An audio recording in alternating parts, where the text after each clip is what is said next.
Hey guys, how's it going? Ghostly Rich here today, and today I'm going to be taking off the door skin off of here. The reason why is the window's come off the track and it's actually digging into the mirror, so I need to fix that. So, first thing you're going to want to do is I always find that it's best to take the speaker out just because it's all part of the door panel.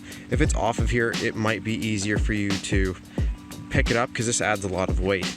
The next thing you're going to notice is if you come to this handle, there is a Phillips screw right here. We're going to take that one off. There's a Phillips screw right here. We're going to take that off. After we get that off and undone here, this should actually pop up and we should be able to disconnect. So give me one sec here and get this one screw out so I can show you. Once you get that screw out, literally grab it, pull this out like so. You'll see this. You should see one little button right here. You're going to push that in. Let's see if I can do it. I might not be able to do it one hand. You're literally just gonna compress it and wiggle it out like that. Now that we've got that one out, let's get this one out. Once you get the screw out, pull this out like so. You're gonna just pull this out.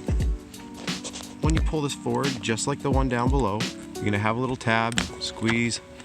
Now, when you're taking this out, see, watch how I do this. Sorry, my fingers are in the way. This comes up and slides up like that, and you take it off. Now that we have this is free of the mechanism and this is all free. On the speaker side, you'll know it's very easy. You just squeeze the two tabs and work them out once you work it out. So if you're looking at your door panel opening in here, there's another Phillips. And there's a Phillips up here and there's a Phillips down here. This is what's holding the entire rest of the door panel in. So take out this one. After you get those screws out, it's quite simple. You're gonna reach around and slowly do this. Hear that? That's good sounds. So like I said, once you get this speaker out and you get those 3 bolts, now it's just literally sitting on here. If this is loose and you have it like this, finger around here, you can flick it, you'll see there's one tab, and you'll see this is just gonna kind of float in here. As long as you can just have this kind of pushed up against here when you lift this out, it should literally just lift up and out like that. You're gonna notice we have this across here. If you're accessing, like I am, the window, this is where it can get fun for you. Depending if you're just trying to get at modules within the door, you're set. Now you can go to your different modules and start testing. If you're gonna be getting in behind this door like I am, you'll see there might be some sticky stuff here. Depends if someone's been in your door. Chances are someone has before because it's an older model, so you can just go like that, get in there. You'll see that we have to pull this screw out. There's this tag here, but we'll wait till we get here. For getting something like this, you'll need a pair of pliers and you'll just literally wiggle it out of the clip or get the clip to unbarb. And then this bracket right here, we're gonna unscrew this just so it's free floating a bit.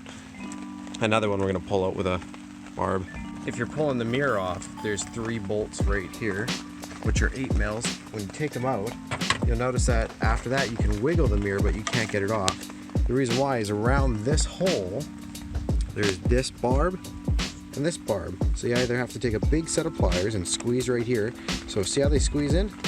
That way you can fit them through that hole and then the mirror comes out. Now I can have better access to this window because that's what it was jamming up onto before. So what you're gonna wanna do is after you loosen the rail here and loosen that 10 mil off of here, so it's 10 mil, this will be free. Once you do that, hook your control up and roll your window down so it's all the way down. Now we can officially line this side of the window back up in the track because it'll be down here.